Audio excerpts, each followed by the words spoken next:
Em meados da década de 1990, o cenário da cultura pop brasileira foi irrevogavelmente alterado por um fenômeno de proporções cósmicas. Vindo do Japão, um grupo de 5 jovens guerreiros vestindo armaduras sagradas invadiu as telas da Rede Manchete, ensinando uma geração inteira a elevar o seu cosmo ao infinito. Os Cavaleiros do Zodíaco não apenas foram um sucesso, foi um evento cultural avassalador, um maremoto que redefiniu o consumo do entretenimento e abriu as portas para uma nova onda de animações japonesas. A emissora, surfando no ápice dessa popularidade, encontrava-se numa posição bastante privilegiada, mas também diante de um desafio monumental. O que viria depois? Como manter a chama acesa quando a febre de Seiya e seus amigos começava a arrefecer após reprises que se tornavam cada vez mais familiares para uma audiência faminta por novidades? A resposta veio em 1996, trazida pela distribuidora Chikara Filmes. Seu nome era Tenku Senki Shurato, ou simplesmente Shurato. Durante sua estreia, a comparação com seu predecessor foi imediata e bastante inevitável. Para muitos era óbvio, tratava-se de uma cópia. A fórmula era inconfundível: jovens guerreiros, armaduras místicas, uma deusa em perigo e uma guerra de proporções divinas. Contudo, o que poderia ter sido um demérito, uma simples tentativa de capitalizar sobre o sucesso já estabelecido, se revelou o maior trunfo de estratégia da série no Brasil. A semelhança com o Cavaleiro do Zodíaco não foi um acidente ou uma falha criativa, foi uma calculada e brilhante manobra de mercado. A Manchete e a Chikara Filmes não importaram o Shurato apesar da sua familiaridade, mas precisamente por causa dela. Eles estavam oferecendo um produto com uma estrutura já validada pelo público, garantindo uma audiência que já havia sido educada na linguagem de animes de guerreiros de armadura, um subgênero que chamavam de Spirit. A familiaridade reduzia o risco do investimento e acelerava a aceitação do público. Vamos desvendar como Shurato, partindo dessa sombra colossal, não apenas a utilizou como um trampolim, mas construiu sobre ela uma identidade própria, conquistando um lugar indelével no panteão de animes clássicos e no coração de uma geração inteira de fãs. Depois da vinheta, vamos lá.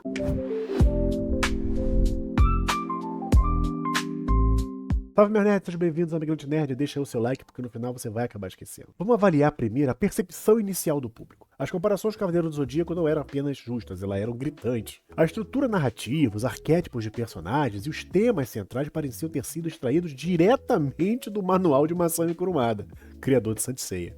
A série japonesa, criada em 89, 4 anos após o Cavaleiro do Zodíaco, seguia uma fórmula tão similar que as sobreposições eram impossíveis de se ignorar. A galeria de personagens é o ponto de partida mais evidente.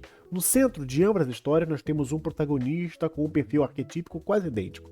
Tanto Seiya de Pegasus quanto Shurato Hidaka são heróis impulsivos, teimosos, um tanto infantis e descritos como meio burrinhos, mas dotados de uma lealdade inabalável e um poder que se manifesta nos momentos mais críticos.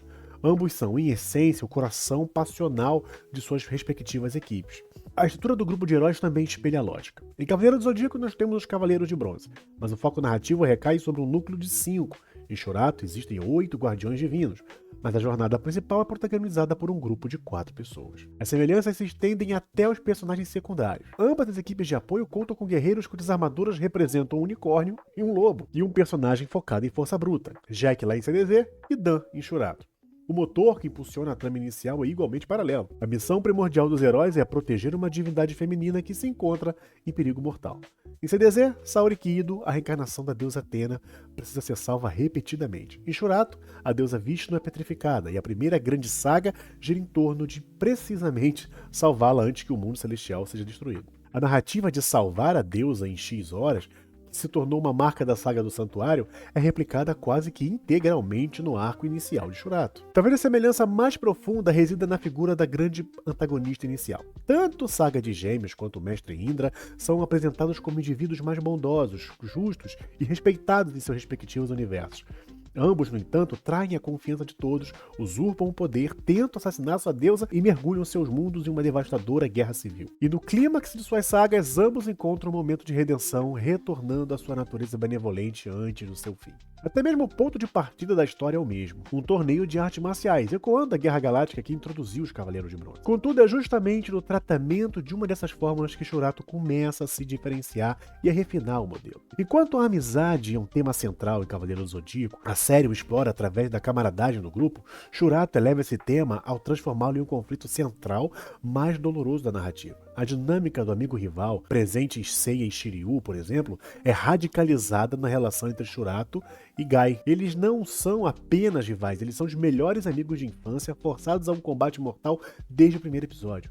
A traição de Indra é o catalisador da guerra, mas o verdadeiro motor emocional que sustenta a série é a tragédia pessoal de Shurato, obrigado a lutar contra a pessoa que ele mais ama no mundo. Essa escolha narrativa confere à história um foco dramático, mais íntimo e, para muitos, um impacto emocional mais profundo e imediato, provando que mesmo partindo de um molde conhecido, era possível criar uma obra com alma própria. Se a estrutura de Shurato era um eco familiar de Cavaleiro do Zodíaco, o coração pulsava um sangue mitológico completamente diferente.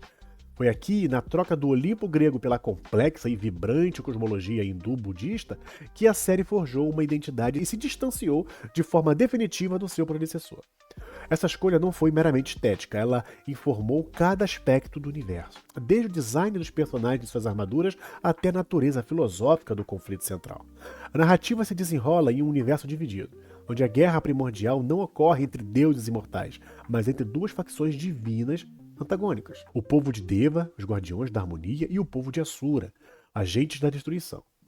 No comando do panteão Deva não há uma única divindade suprema, mas uma trindade de poder. Vishnu, a deusa da proteção e compaixão, é a figura central a ser defendida, representada no anime por uma figura feminina, inspirada em interpretações asiáticas da divindade.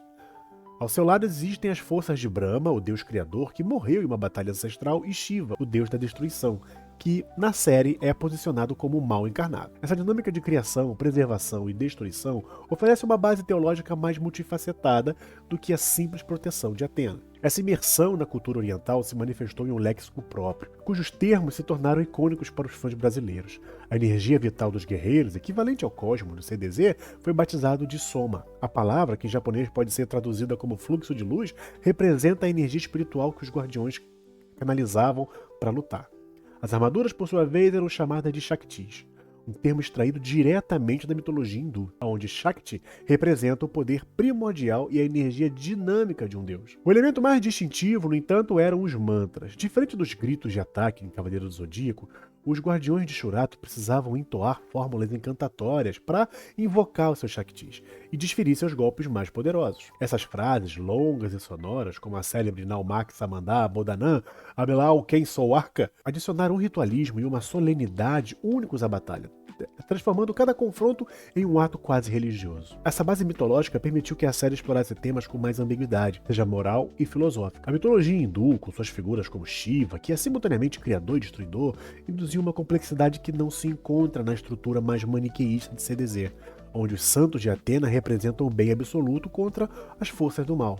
Em Shurato, a corrupção vem de dentro, através do Soma negro, uma energia maligna que pode dominar qualquer um, incluindo o próprio protagonista, como a gente pode ver nos episódios finais. Isso sugere que o mal não é apenas uma força externa ao ser combatida, mas uma potencialidade latente em todos os seres.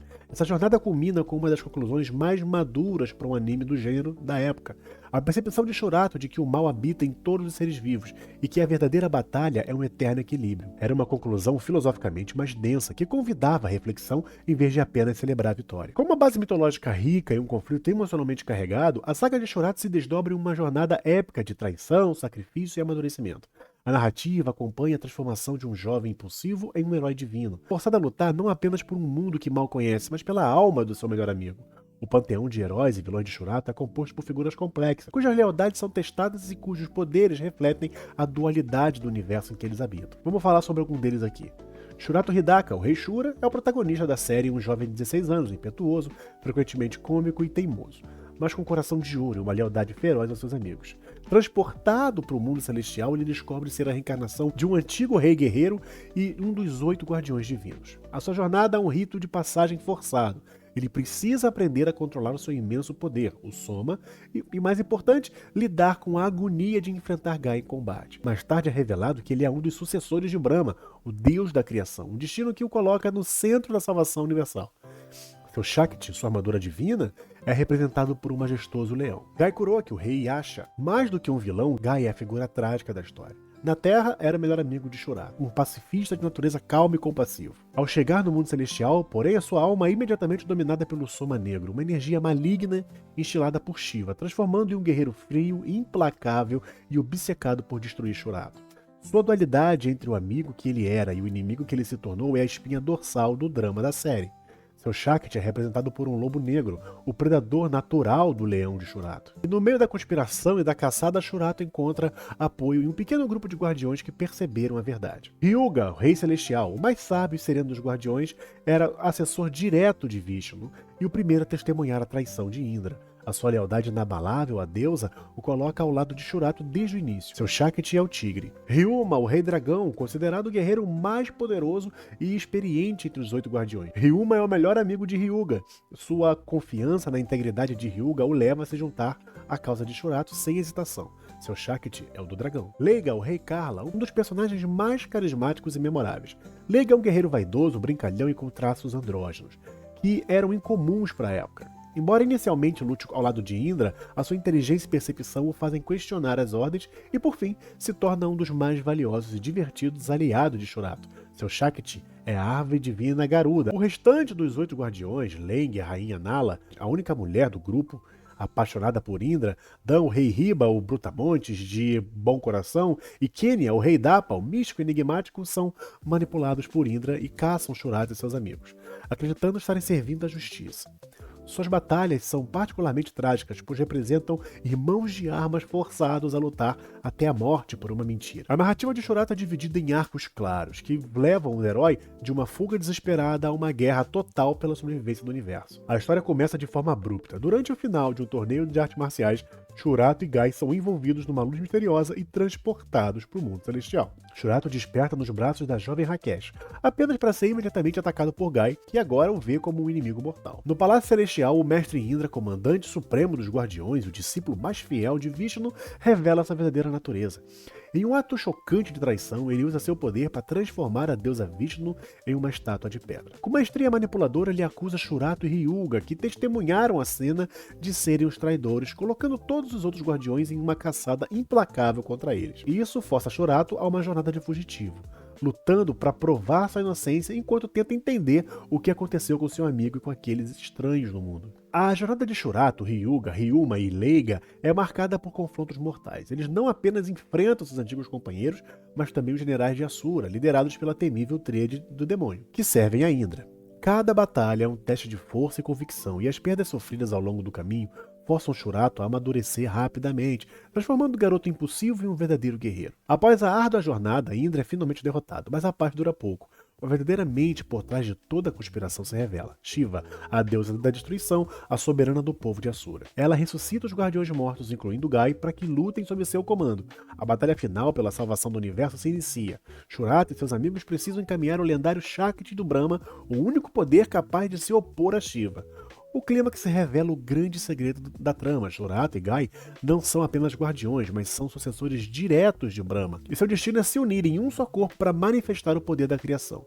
E o desfecho é agridoce. O universo é salvo, mas ao custo de grandes sacrifícios. E com a profunda compreensão de que a luta entre luz e trevas, o Soma e o Soma Negro, é uma força primordial eterna. O legado de Shurato no Brasil transcende a qualidade de sua história e personagens. Seu status de ícone cultural é resultado de uma tempestade perfeita de fatores. Timing estratégico da sua estreia, uma trilha sonora que se tornou um hino e uma dublagem que não apenas traduziu, mas adaptou com maestria para a sensibilidade brasileira. Foi a forma como Shurato foi apresentado ao público que transformou de apenas mais um anime em um pilar de memória afetiva de uma geração. A série desembarcou na Rede Manchete em 96, um momento de ouro para a emissora que se consolidava como canal dos animes graças ao sucesso estrondoso de Cavaleiro do Zodíaco. A Chikara Filmes viu a oportunidade perfeita para preencher a demanda de um público que clamava por mais aventuras do gênero. Shurato não chegou em um vácuo, ele aterrissou em um terreno fértil, preparado e adubado por Sei e seus companheiros. Um dos pilares da sua conquista foi sem dúvida sua música de abertura, a versão brasileira Shining Soul, interpretada pela talentosa cantora Graça Cunha. É universalmente citada como um dos grandes elementos marcantes da série. Como melodia contagiante, uma letra que evocava coragem e esperança, a canção se tornou um clássico instantâneo, um hino nostálgico que muitos fãs sabem de cor até hoje. Eu acho que eu, inclusive. A introdução da música, com a soletração pausada do nome do herói, seguida pelo grito Churato, é uma marca inesquecível e exclusiva da versão brasileira, um toque de genialidade que gravou o nome do personagem na mente de todo mundo. Igualmente crucial foi a excepcional dublagem realizada pelos estúdios Dublavídeo. Em uma época em que a gota mágica dominava a dublagem de animes, a escolha da Dublavídeo mais tradicional em filmes foi uma aposta que se pagou com juros. O trabalho é amplamente elogiado por sua fidelidade ao original e pela qualidade de elenco, sendo considerado um dos principais fatores para o sucesso do anime no país. O elenco de vozes era um verdadeiro time de estrelas, muitas das quais já eram conhecidas e amadas pelo público de Cavaleiro do Zodíaco. Marcelo Campos, que deu voz a Mudi Ares, foi escalado para o papel de Churato, dando uma performance que capturava perfeitamente a dualidade do personagem, alternando entre a infantilidade e o heroísmo. Para completar, Hermes Baroli, Seiya, dublou o carismático Leiga, e Leonardo Camilo, nosso Ikki, emprestou seu timbre ao poderoso Ryuma.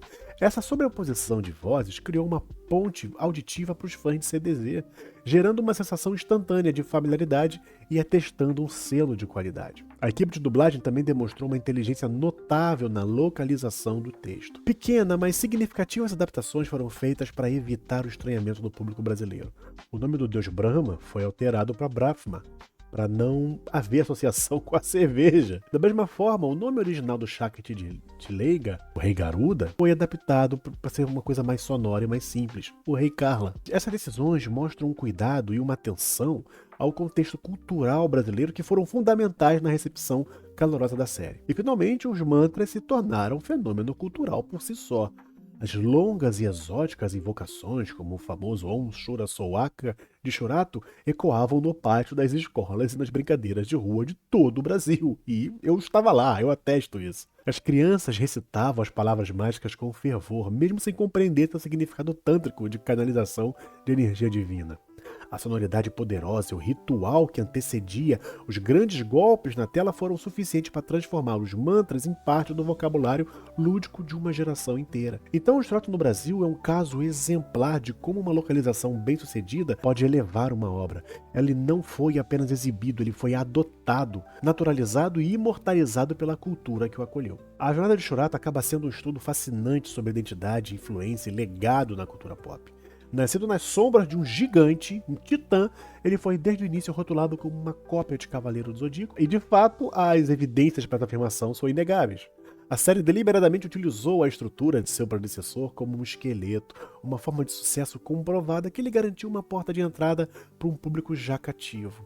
Essa estratégia, longe de ser um demérito, foi um movimento de mercado inteligente que facilitou a aceitação inicial, tanto no Japão quanto aqui inclusive de forma mais expressiva. No entanto, um esqueleto por si só não tem vida. Churato preencheu essa estrutura com elementos que foram lhe conferindo uma identidade única e ressonante. A carne de sua história veio de uma mitologia distinta, hindu-budista, que ofereceu um universo visualmente rico, filosoficamente mais complexo, explorando temas de dualidade e natureza interna do mal de uma forma que seu antecessor não fez, inclusive acho que até hoje. A alma da série foi seu conflito central, um drama profundamente pessoal, trágico, focado na amizade quebrada entre Churato e Guy, o que tornou a jornada emocionalmente mais íntima e para muitos mais impactante. E no Brasil, essa base já sólida foi amplificada para um patamar lendário.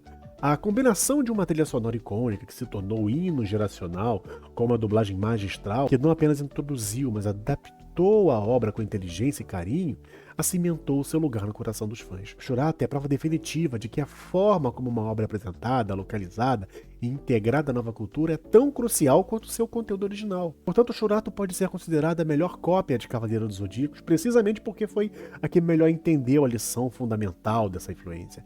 Não basta imitar a fórmula, é preciso honrá-la, refiná-la e, em última análise, transcendê-la.